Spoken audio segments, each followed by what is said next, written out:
अस्सलाम वालेकुम। मैं मुमज़ा वसीम PSX एनालिसिस से। अगर आज मार्केट के हवाले से बात करते हैं तो आज की मार्केट अभी जो अनएडजस्टेड क्लोजिंग आई है वो 27 पॉइंट नेगेटिव है 41,002 की सतह के करीब। जब वॉल्यूम्स की बात की जाए तो 107 मिलियन का काम KSE 100 इंडेक्स में हुआ, जबकि KSE ऑल शेयर के अंदर तकरीबन 168 मिलियन का काम हुआ, जिसकी वैल्यू 6.75 बिलियन बनती है। अगर हम फ्यूचर के हवाले से बात करें तो फ्यूचर के अंदर तकरीबन 221 मिलियन का काम हुआ, जिसकी वैल्यू 6.3 बिलियन होती है।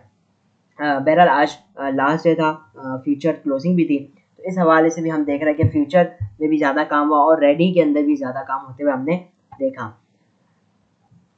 तो अगर हम आज की मार्केट के हवाले से बात करते हैं तो अल्लाह का शुक्र है, जिस तरीके से हमने आपको गाइड किया था प्रिसाइजली, मार्केट ने उसको बहुत ही सही तरीके से फॉलो किया। हमने आपको बताया था कि अगर मार्केट कल पॉजिटिव खुलती है, भले 100 पॉइंट जाए, 150 पॉइंट पॉजिटिव जाए, आपने बाइंग नहीं करनी।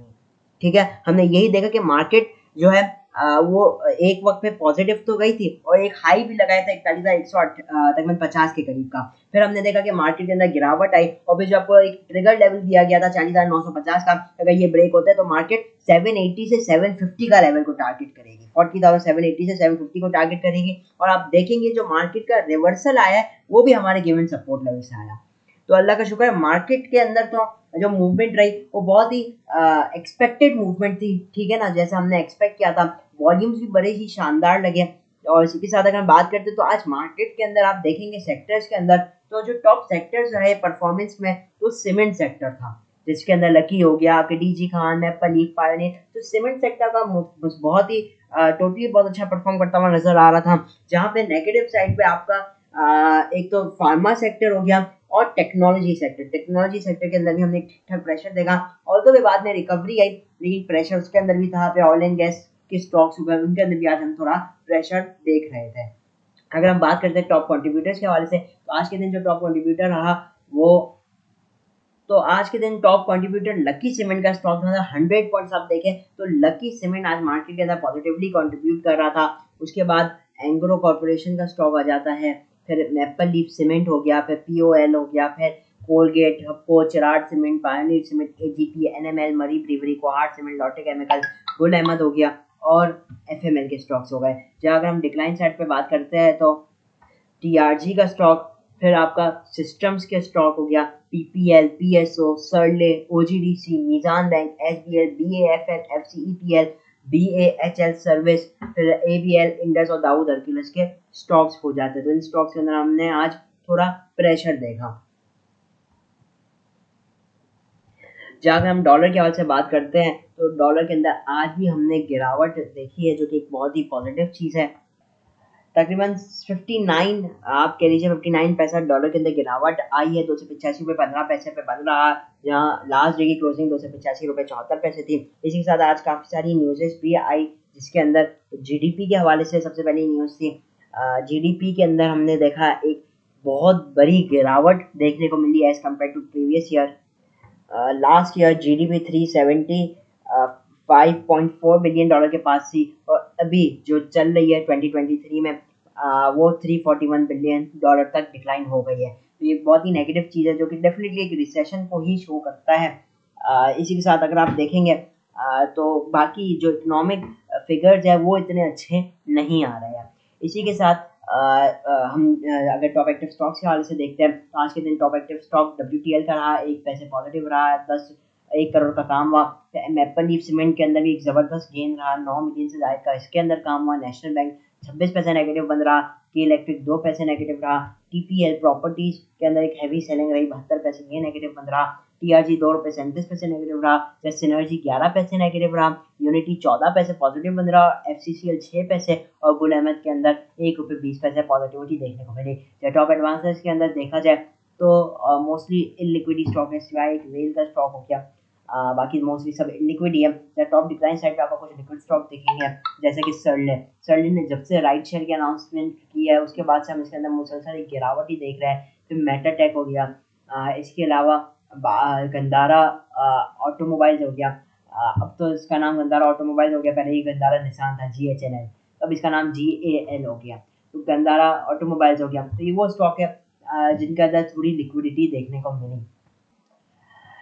इसी के साथ अगर हम इंटरनेशनल मार्केट में कमोडिटीज में सबसे पहले क्रूड ऑयल को देखते हैं, तो क्रूड ऑयल जो है वो 69 सेंट पॉजिटिव चल रहा है, तकरीबन $72 53 सेंट के पास चल रहा है। जहाँ गोल्ड $1952 के पास $8.65 पॉजिटिव है। जहाँ अगर हम वर्ल्ड इंडेक्सेस की बात करते हैं तो बॉम्बे स्टॉक एक्सचेंज आज 629 पॉइंट पॉजिटिव रही। जहाँ अगर हम यूरोपियन मार्केट्स को देखेंगे तो मोस्टली पॉजिटिव एक्टिविटीज देखने को मिल रही है हमें। बहरहाल ये तो कुछ आज की मार्केट के हवाले से हो गया। अब चलते टेक्निकल चार्ट्स पर, देखते हैं टेक्निकली मार्केट के अंदर आगे कैसी मूवमेंट आ सकती है, स्पेशली अगला वीक कैसा रह सकता है मार्केट के लिए। सबसे पहले मैं इस वक्त डेली टाइम फ्रेम पे मौजूद हूँ। वॉल्यूम्स को आप देखेंगे तो वॉल्यूम्स एक बहुत ही बेहतर लगे हैं, और ये जो आज के वॉल्यूम है वो तकरीबन इस पूरे मंथ जो मई है, आप कह लीजिए 3 मई के बाद से ये हाईएस्ट वॉल्यूम आज लगते हुए नजर आए। अगर आप वीकली हिसाब से मार्केट को देखेंगे तो ये वीक थोड़ा नेगेटिव मार्केट के लिए ज़रूर रहा, और वॉल्यूम्स तकरीबन प्रीवियस वीक से स्लाइट डिक्लाइन नज़र आ रहा है। ये वीक तकरीबन 612 पॉइंट इंडेक्स नेगेटिव बन रहा। अच्छा, अगर आप आज डेली टाइम फ्रेम की क्लोजिंग देखेंगे तो मोस्ट लाइकली एक डोजी कैंडल आपको देखने को मिल रही है। अच्छा, एडजस्टेड क्लोजिंग जो मार्केट की आई वो 41,960 के पास आई है। मेरा जो क्लोजिंग है वो काफ़ी डोजी कैंडल है, मतलब लो साइड पे तो गई मार्केट, लेकिन नीचे से हमने एक अच्छी खासी मार्केट के अंदर बाइंग देखी। अच्छा, इसको अगर मैं शॉर्ट टाइम फ्रेम पे दिखाता हूँ ताकि आप थोड़ा सिचुएशन हम लोग को सही से समझ में आने लगे। तो देखिए, मार्केट ने सबसे पहले सपोर्ट कहाँ से ली, जो हमने आपको एक एक्सपेक्टेड लेवल बताया था, मार्केट ने अल्लाह का शुक्र है वहीं से ही सपोर्ट ली। अब अगर आप देखेंगे ना, ये लास्ट कैंडल मैं बताता हूँ, जो लास्ट कैंडल मार्केट ने बनाई है ये काफ़ी हद तक एक मॉर्निंग स्टार पैटर्न बन रहा है। अगर आप लास्ट 3 कैंडल्स को देखेंगे तो एक मॉर्निंग स्टार पैटर्न से रिजेंबल करता है, जो कि एक बुलिश रिवर्सल है, जो कि शो कर बेसिकली एक रिवर्सल ये पैटर्न है, और ये बुलिश शो करता है। ठीक है ना, मार्केट यहाँ से मतलब एक बुलिश उस तरफ जा सकती है। बुलिश का मतलब होता है तेजी की तरफ मार्केट का जो ट्रेंड है वो बन सकता है। अब देखिए, कुछ चीज़ें हम समझते हैं यहाँ पे। अब यहाँ पे किन चीज़ों का ख्याल रखना है, किन चीज़ों के हम लोग को मद्देनजर रख के ट्रेडिंग करने के सवाल से मैं बात करता हूँ। तो देखिए, सबसे पहले मार्केट में हम थोड़ी सूरत हाल को समझ लेते हैं। मार्केट ने एक हाई लगाया था 42,100 का। वो कब लगाया था? 17 मई 2023 को। अब ये हाई लगाने के बाद मार्केट के अंदर हमने गिरावट देखी, और आज एक लो लगाया मार्केट ने 40,783 का, जो कि अगर मैं कैलकुलेट करता हूँ हाई से गिरावट जो है वो तकरीबन बन जाती है 1300 पॉइंट के करीब की। अब ये जो 1300 पॉइंट की मार्केट ने गिरावट की, उसके अगेंस्ट हमने एज कोई मार्केट में मेजर रिकवरी नहीं आते हुए देखी, मतलब कि एकदम मार्केट बढ़ी हो। अब जाहिर बात है 1300 पॉइंट गिर चुकी है, इस वजह से मार्केट एक ओवरसोल्ड पोजीशन पे आ चुकी है। अब कुछ चीज़ें समझने की है। देखिए, इस वक्त मार्केट में एक ये जाहिर बात है 1300 पॉइंट गिरी है तो अब एक रिकवरी बनती है मार्केट के अंदर, लेकिन अब वो रिकवरी कैसे बनेगी? एक ब्रेकआउट लेवल के बाद। अब हमारा काम है, क्योंकि जाहिर बात है मार्केट गिर रही है, तो हमें अगर यहाँ पे एंट्री लेनी तो हमें इस बात का खास ख्याल रखना होगा कि हम ब्रेकआउट के ऊपर काम करें। तो देखिए, इस वक्त मार्केट का जो रेजिस्टेंस लेवल है वो 41,100 का है। ये वही लेवल है जिससे मार्केट पहले सपोर्ट और रेजिस्टेंस लेती हुई आई, मतलब 41,100 से 40,050 का लेवल। हम एक 41,100 का लेवल लेंगे, ये एक इंपॉर्टेंट रेजिस्टेंस लेवल है। अब देखिए, क्योंकि मार्केट ने एक बुलिश क्लोजिंग दी है, ठीक है, मार्केट की जो क्लोजिंग आई है वो मतलब कि जो पैटर्न वाइज आई है वो काफ़ी पॉजिटिव है, मतलब एक मॉर्निंग स्टार पैटर्न बन रहा है। अब डेफिनेटली अगर मार्केट इस लेवल को ब्रेक करती है 41,094 या 100 का समझ लीजिए, तो हमें मार्केट के अंदर जो रिकवरी है, चाहे बात 1300 पॉइंट के अगेंस्ट, वो मजीद दिखेगी, और फिर जो मार्केट का इमीडिएट टारगेट होगा वो 41,280 का होगा। क्या लेवल होगा? 41,280 से 300 का लेवल, ये आपका एक इमीडिएट लेवल होगा टारगेट। ये मैं आवरली टाइम फ्रेम पे सब बता रहा हूँ, मतलब आप ट्रेडिंग भी करेंगे तो आवरली टाइम फ्रेम को देख सकते हैं, क्योंकि गिरावट बड़ी लंबी है ना, तो आप समझ लीजिए इसके जो मैं लेवल्स दे रहा हूँ ना अभी, ये पूरा अगले वीक में काम आएंगे आप लोगों को। 41,280 अगर ब्रेक होगा तो भाई मार्केट के आगे आने वाले लेवल 41,450 और 41,600 हो सकते हैं। तो ये लेवल्स रहेंगे रेजिस्टेंस लेवल अगले वीक के लिए। तो क्या समझ में आया? अगर कल मार्केट मंडे वाले दिन 41,100 को ब्रेक करती तो मार्केट का अगला टारगेट जो होगा आने वाले वीक में वो 41,280, 450 और 600 के आप बना सकते हैं अपने टारगेट्स। ठीक है, लेकिन एक बात याद रहे, मार्केट में अगर आप बाइंग करेंगे बेहतर है ब्रेकआउट के ऊपर करें। अगर आप करंट रेट पे करते हैं तो आपने स्टॉप लॉस लगाना लाजमी है, लगाए पहले भी, भले आप ब्रेकआउट पे भी काम करें, लेकिन स्टॉप लॉस लगाना इस वक्त बहुत ही ज़रूरी है मार्केट के अंदर। सपोर्ट लेवल में पहला सपोर्ट लेवल 40,930 का से लेकर 900, फिर अगला लेवल आएगा 48,780 से 750 का लेवल, उसके बाद जो अगले सपोर्ट लेवल आएंगे वो 40,600 और फिर 40,400 आपके लिए। तो ये लेवल्स हैं जो अगले वीक में आपके लिए काम आएंगे। अगर कल के मतलब कि 40,950 का एक लेवल है जिसके नीचे वन सेकेंड हो सकता है आप मार्केट को वन सेकेंड प्रेशर में आता हुआ देखेंगे, लेकिन रेजिस्टेंस लेवल बता दिया 41,100।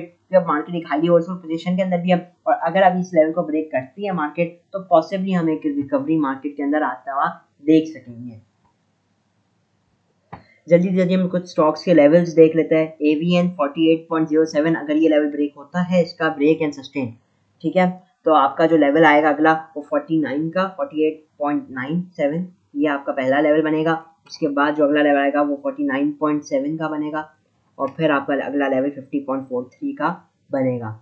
ये है एवीएन, ठीक है, ब्रेकआउट के ऊपर ही बनेगी ट्रेड। इसमें भी 48 का अगर लेवल ब्रेक एंड सस्टेन करेगा तभी, अगर 48 से रेजिस्टेंस ले तो नहीं लेनी है ट्रेड आपने, ठीक है ना। भले ये थोड़ा पॉजिटिव भी जाए लेकिन आपने ट्रेड जब तक नहीं लेनी है जब तक ये 48 के ऊपर सस्टेनेंस ना कर ले। 48.08 मतलब 48.1 आप समझ लीजिए ना। तो इसके ऊपर जब तक ये क्लोजिंग ना दे आपने ट्रेड नहीं लेनी। इसके ऊपर अगर क्लोजिंग है सस्टेन करता है तो एक इंट्राडे ट्रेड बन सकती है विद एन इमीडिएट टारगेट 49 का, फिर 49.70 और जो आप आगे ऊपर लेवल्स देख रहे हैं। तो ये होगा एवीएन के लिए।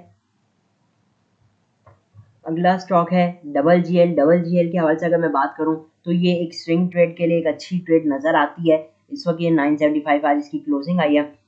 इस वक्त ये अपने एक स्ट्रॉन्ग सपोर्ट लेवल के पास है। आप 9.5 से 9.8 का ही लेवल समझ लीजिए। ये वो लेवल है जिससे इसने पहले भी बहुत स्ट्रॉन्ग सपोर्ट ये ले चुका है। वंस अगेन इसी लेवल के पास आया है तो इसके अंदर अच्छी स्विंग ट्रेड की अपॉर्चुनिटी दिखाई देती है। इसके अंदर आप डिप पे अगर मिलता है या करंट रेट पे भी लेना चाहे आप ले सकते हैं। अपना स्टॉप लॉस जो है वो आप 9.3 या 9.4 के पास लगा सकते हैं और जो आपके टारगेट्स बनेंगे वो डेफिनेटली स्विंग ट्रेडिंग पे टारगेट्स बनेंगे वो होंगे। तो बहरहाल डबल जीएल हो गया। तो इसके जो लेवल्स बनेंगे 10 रुपये का पहला लेवल है, 10 रुपये 10 पैसे पे, 10 रुपये 40 पैसे पे, 10 रुपये 90 पैसे और फिर 11 रुपये 40 पैसे। ये इसके लिए रेजिस्टेंस लेवल रहेंगे और इन्हीं को आप अपने टारगेट्स बना सकते हैं। तो इसके अंदर ये अच्छी अपॉर्चुनिटीज है, डिप पे मिले इसको डेफिनेटली बाई की तरफ देखना चाहिए। तो फिलहाल यही दो स्टॉक दिए मैंने आप लोगों को। बाकी ये कि मार्केट के अंदर भी आपने जो स्ट्रेटेजी बताई गई है कि ब्रेकआउट के अंदर काम करना है, ठीक है, स्टॉक्स के अंदर भी ब्रेकआउट पे काम कर सकते हैं और डेफिनेटली काम करना चाहिए कि मार्केट एक अच्छे रेट्स पे आ गई, चीप लेवल्स पे आ चुकी है। तो अगर कोई ब्रेकआउट आता है तो चांस बना सकते हैं स्टॉप लॉस के साथ, डेफिनेटली चांस बनता है क्योंकि चीप लेवल्स पे है तो गेन जो है ना यहाँ पे कैपिटल गेन वो बहुत अच्छा मिल सकता है। स्टॉक्स बताए गए उनके ऊपर भी खास ध्यान रखिएगा, स्टॉप लॉस को इग्नोर मत कीजिएगा और ब्रेकआउट के ऊपर ही सिर्फ काम करना है, ठीक है। अगर मार्केट 40,100 जो बताए गए 4100 वो लेवल एक बहुत ही इंपॉर्टेंट लेवल है मार्केट के लिए, जो मंडे वाले दिन भी आप लोगों को एक एक्ट करता हुआ दिखाई देगा। तो इसी लेवल से मार्केट बार बार सपोर्ट ले रही थी, ठीक है ना। 40,100 40,000 सॉरी 40,050 लेकर 4100 ये बार बार सपोर्ट ले रही थी। अब ये लेवल टफ टाइम देगा मार्केट को। अब ये देखने के मार्केट इससे टफ टाइम लेती है या नहीं, ठीक है। तो इसी के साथ इजाजत चाहता हूँ। वीडियो अच्छी लगी तो लाइक और चैनल को जरूर सब्सक्राइब कीजिएगा। मैं हूं हमजा वसीम PSX एनालिसिस से।